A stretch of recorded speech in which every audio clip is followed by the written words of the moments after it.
നമസ്കാരം.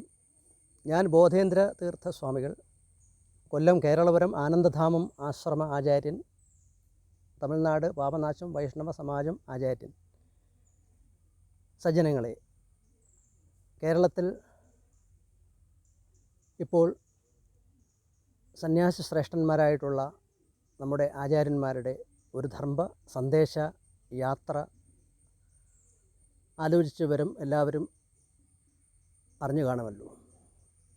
കേരളത്തിൻ്റെ നിലവിലുള്ള സാംസ്കാരികമായും സാമൂഹ്യമായും സാമ്പത്തികമായും എന്ന് വേണ്ട സകല രംഗങ്ങളിലും സംഭവിച്ചുകൊണ്ടിരിക്കുന്ന ജീർണതകൾക്കും മൂല്യച്യുതികൾക്കും എതിരെ ജീവിതത്തിൻ്റെ നാനാ തുറകളിലുള്ള പ്രതികരണങ്ങൾ വന്നുകൊണ്ടിരിക്കുന്ന ഈ വേളയിൽ ആപത്ത് ധർമ്മം, അതായത് നിസ്സഹായമായ ഗതികേടിൻ്റെ ഒരു അവസ്ഥയിൽ എത്തിച്ചേരുന്ന ഒരു സ്ഥിതി സംജാതമാകുമ്പോൾ ധർമാചാര്യന്മാർ നേരിട്ട് ജനമധ്യത്തിലേക്ക് ഇറങ്ങി വന്ന് ജനങ്ങൾക്ക് മാർഗദർശനം നൽകുക എന്നുള്ളൊരു കീഴ്വഴക്കം ഭാരതത്തിൻ്റെ പാരമ്പര്യത്തിൻ്റെ ഒരു ഭാഗം തന്നെയാണ്.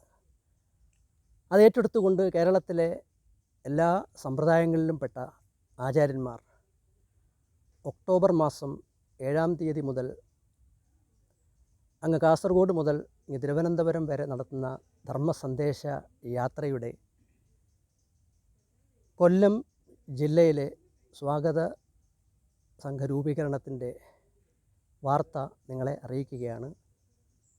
30-ാം തീയതി, അതായത് നാളെ ജൂൺ മാസം 30, നാളെ തിങ്കളാഴ്ച വൈകുന്നേരം കൊല്ലം ആനന്ദവല്ലീശ്വരം ശ്രീ വിനായക കൺവെൻഷൻ സെൻറ്ററിൽ വെച്ച് നമ്മുടെ കൊല്ലത്തിൻ്റെ സാമൂഹ്യ സാംസ്കാരിക രംഗങ്ങളിലുള്ള പ്രശസ്തരും പ്രസക്തരും ഒക്കെ ആയിട്ടുള്ള എല്ലാ സജ്ജനങ്ങളും ഒത്തുചേരുന്ന ഒരു രംഗമൊരുക്കിയിട്ടുണ്ട്.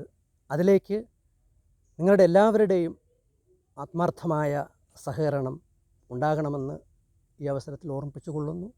ഇതൊരു ധർമ്മത്തിൻ്റേതായിട്ടുള്ള ഒരു കാഹളം മുഴങ്ങേണ്ട ഓർമ്മപ്പെടുത്തലാണ്. കാലഘട്ടത്തിൻ്റെ ഹൃദയത്തുടിപ്പേറ്റു വാങ്ങിക്കൊണ്ട് നമുക്കൊരുമിച്ച് ഈ ധർമ്മ സമരത്തിലേക്ക്, ധർമ്മ സന്ദേശ യാത്രയിലേക്ക് ഒത്തുചേരാമെന്നുള്ള പ്രാർത്ഥനയോടുകൂടി ഒരിക്കലൂടെ ഏവരെയും ഈ സംരംഭത്തിലേക്ക് ഹൃദയപൂർവ്വം ക്ഷണിച്ചുകൊള്ളുന്നു. ഓം ശാന്തി ശാന്തി ശാന്തി.